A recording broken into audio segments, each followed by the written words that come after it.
어느 날 한 학생이 저명한 인류학자인 마거렛 미드, 바로 이 콜롬비아 대학에서 공부하고 또한 가르쳤던 그 인류학자였죠. 그에게 문명의 첫 징표가 무엇인지 물었습니다. 문명이 새로 나타날 때 과연 그것을 어떻게 알 수 있느냐고 물었습니다.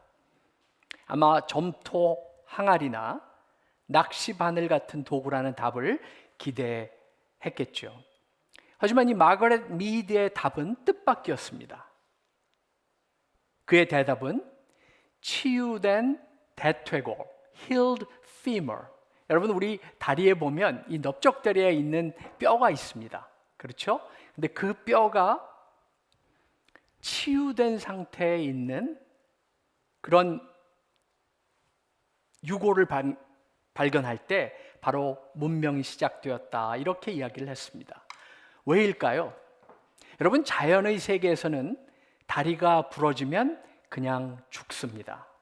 사냥할 수 없고 포식자를 피할 수도 없기에 살아남을 수 없기 때문입니다. 하지만 이 치유된 넓적다리뼈, 대퇴골이 발굴되었다는 사실은 누군가 곁에 머물렀고 도움을 주었다는 것을 의미합니다. 부상자를 돌보고 보호하고 먹이를 주고 회복될 때까지 함께 기다려 주었다는 뜻입니다.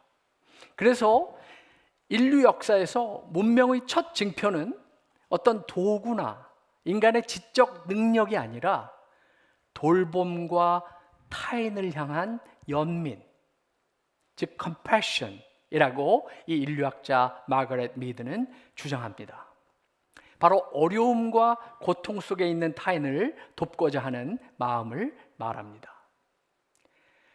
제가 지난달 서울 방문 중에 이 어긋난 보도블록에 걸려서 넘어져서 이 손가락이 부러지는 그런 사고를 당했습니다.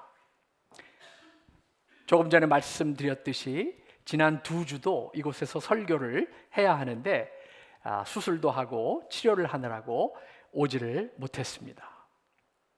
지금은 수술을 통해 구부러진 손가락을 펴고 부러진 뼈 조각들을 바로 맞추고 또 2개의 메탈핀으로 고정시켰다가 바로 떠나기 전에 제거하고 뼈는 한 30% 정도 붙어가고 있는 과정이라고 의사 선생님께 그렇게 말씀을 드렸습니다. 바로 저기에 있는 사진이 제가 치료받으면서 정난한 모습을 그대로 찍은 사진인데, 바로 왼쪽에 있는 어두운 백그라운드에 있는 뼈가 바로 조금 아까 마거렛 미드가 얘기했던 치유된 대퇴골 사진이죠. 제가 돌아보면 넘어지는 순간부터 그 사고 현장에서 저를 일으켜 세우고 도와주었던 분들, 응급실에서 안내했던 분들, 진단하고 수술하고 치료하고 회복을 받는 동안에 저를 돌보아준 수많은 사람들의 얼굴이 떠오릅니다. 실로 이번에 제가 깨달은 것은 제 주위에는 문명 시작의 징표를 넘어서 성숙하고 성장한 문명의 축복과 휴머니티가 차고 넘친다는 사실입니다. 여러분, 때로 우리가 살아가면서 세상은 참 각박하고 어려운 곳이라는 생각을 하면서 사는데, 여러분, 이런 어려움을 한번 당해 보면 아직도 세상은 선한 많은 일들과 사람들로 가득 차 있음을 느끼게 됩니다. 시편 기자의 표현처럼 주여 내 잔이 넘치나이다 라는 찬송이 제 입에서 나오고, 또한 이 시대에 살아있음이 또한 감사합니다. 오늘 본문으로 눈을 돌려서 함께 바울 사도에 대해서 함께 생각해 보기를 원합니다. 바울은 여러 가지 약점과 더불어 그 자신이 항상 고통스러워했던 육체적 질병을 가졌던 사람입니다. 여러분도 아시다시피 그는 부끄러운 과거도 있었는데 일찍이 예수를 따르는 기독교인을 핍박한 전과도 있는 사람이었습니다. 그래서 그는 이렇게 기도했습니다. 나는 이것들에 대해 주님께 기도하고 그것들, 즉 나의 병과 부족함과 흠들을 없애달라고 하나님께 구했습니다. 그런데 성경은 끊임없이 증거하기를 하나님은 우리 가운데 나약하고 말도 어눌하고 흠도 적지 않는 언뜻 보기에 지도자 같지 않는 사람들을 부르시고 사용하기 원하십니다. 왜냐하면 세상의 힘의 논리와는 다르게 역설적이게도 우리가 자신을 비우고 우리의 약함이 참된 겸손으로 드러날 때, 그리고 나를 비울 때 비로소 하나님의 능력이 우리에게 임하기 때문입니다. 좀 더 완벽하게 해달라는 바울의 기도에 하나님의 대답은 이랬습니다.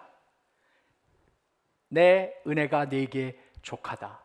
이는 내 능력이 약한 데서 온전하여 짐이라.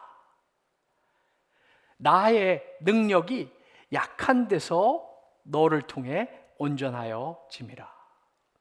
이 말씀을 받고 바울 사도는 이렇게 고백합니다. 그러므로 내가 그리스도를 위하여 약한 것들과 능욕과 궁핍과 박해와 공고를 기뻐하노니 이는 내가 약한 그때에 강함이라. 이는 내가 약한 그때에 강함이라. 우리는 종종 우리 자신이 부족하고 은사와 지혜가 없고 선한 것이 없다고 생각하며 살아갑니다. 특별히 교회에서 새로운 직분이나 사명을 받을 때 그렇게 느낍니다. 그런데 놀랍게도 성경은 역설적이게도 바로 이때가 주님의 능력이 우리와 함께하는 때라고 성경은 증거하고 있습니다. 여러분, 일본에는 다른 나라에는 없는 독특한 예술 방식이 있는데 긴축이라고 합니다. 긴축이라는 특별한 예술적 기법인데 혹시 들어보신 분 계세요? 아시다시피 도자기는 아름답지만 취약하고 깨지기 쉽습니다. 쉽게 부서지고 깨어지는 것이죠. 그래서 아름다운 그릇이 깨어지면 가치 없이 버려지는 경우가 많습니다.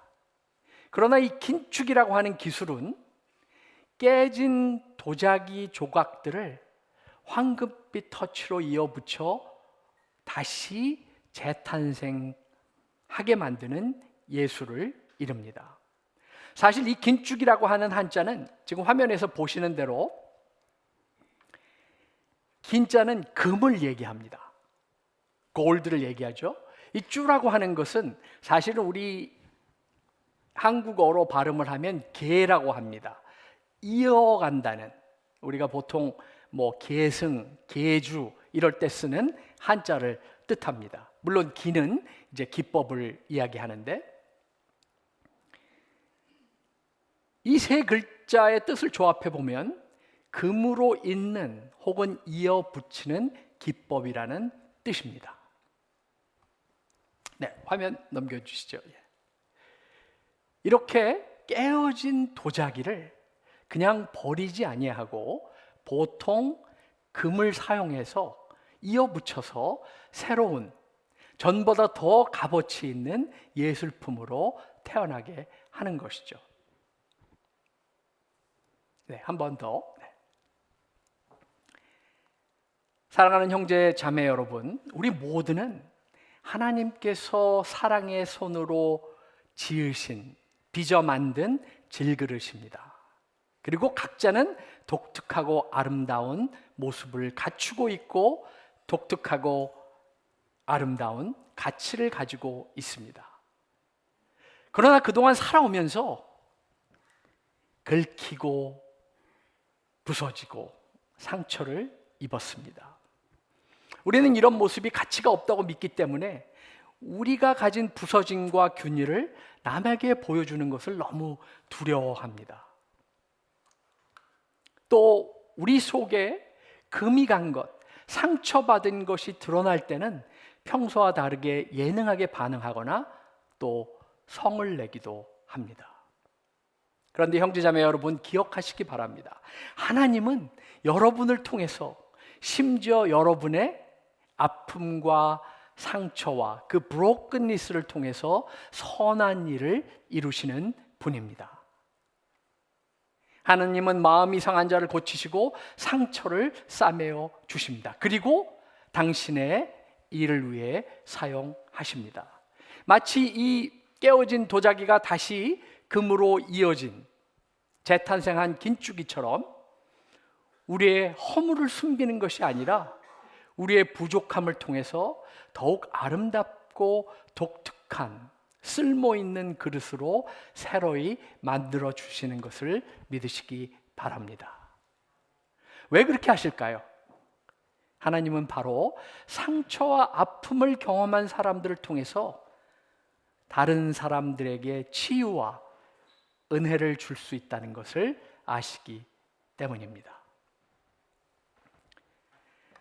여러분, 얼마 전에 부활절이 지났는데 부활하신 예수님께서 제자들에게 찾아오셨던 때를 기억하실 것입니다. 예수님께서는 부활하신 몸으로 그의 못자국, 즉 상처를 제자들에게 보여주시고 특별히 의심 많던 도마에게는 직접 그 상처에 손을 넣어 만져보라고, 터치하라고 초대하십니다. 그리고 이 상처를 보고 만지고 경험하는 이로 하여금 부활을 믿게 하고 깨달음과 능력을 가지게 합니다.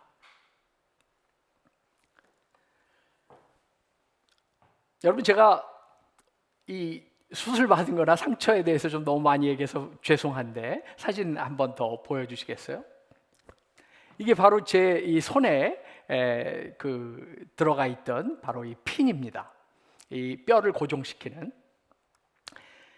그런데 이 정형외과 의사분들이요, 제가 보기에는 통증과 관련된 공감 능력이 거의 제로인 것 같아요. 다른 의사분들보다도. 이거를 그냥 펜치로 이렇게 위글위글 이렇게 뒤틀어 돌려서 그냥 빼시더라고요. 마취도 없이. 근데 사실 의사분들이 환자들의 통증에 감정이입하기 시작하면 그 심리적인 부담으로 인해서 그 많은 환자들을 평정식 유지하며 치료하기 쉽지 않을 것입니다. 그래서 충분히 이해하고 존중하고 또한 그분들을 존중합니다. 그런데 이 작은 새끼손가락 하나 부러져도 이 정도로 통증이 심한데 마침 그때가 바로 고난주간이라 십자가의 길을 걸어가신 주님의 고난은 어떠했을까? 다시 한번 깊게 생각할 수 있는 시간을 가질 수 있었습니다. 이번에 제가 새로 이해하게 된 성경 말씀 하나는 바로 예수님께서 부활하신 후에 도마에게 내 상처에 손을 넣어보라 말씀하신 그 장면입니다. 전에는 무심코 지나친 이 장면이 예수님께서 보여주신 지극한 희생과 사랑의 모범이 아니었나 생각하게 되었습니다. 적어도 제게는 그렇게 읽힙니다. 사실 이런 상처 부위에 주위에 물체나 사람이 닿게 되면 거의 비명 수준의 사단이 납니다. 물론 예수께서 성경대로 표현한 대로 영적 몸으로 부활하셔서 통증을 느끼시지 않는 그런 상태였다고 추정하면 그만이긴 합니다. 하지만 제가 보기에 아직도 살아 숨쉬는 그 생채기를 내보이시면서 살짝 스치기만 해도 소스라칠 수밖에 없는 그 예민한 부위에 손을 넣어 만져보라 하신 주님의 초대는 보통 사람이 하기 어려운 사랑과 희생의 행동이었다는 생각이 듭니다. 당신의 아픔에도 불구하고 도마와 제자들을 향한 당신의 지극한 사랑으로 인해 이 성스러운 초대가 이루어졌습니다. 여러분도 아시다시피 부활하신 예수님께서는 배고픔을 느끼셔서 제자들과 함께 생선도 드시고 또 엠마오에서는 떡도 같이 떼었던 지극히 인간적인 몸을 지닌 상태였다면 당시 예수님의 상처도 적지 않는 통증을 수반했을 것이라고 저는 추측을 해봅니다. 바울 사도는 십자가의 도가 멸망하는 자들에게는 미련한 것이나 구원을 받는 우리에게는 하나님의 능력이다라고 고백하고 있습니다. 은혜의 주님께서 우리의 상한 마음을 그리고 몸을 치유하시고 그분의 구원 사역을 위해서 한 분 한 분을 상처받은 치유자, 즉 wounded 힐러로 세우시고 사용하시기를 기도합니다.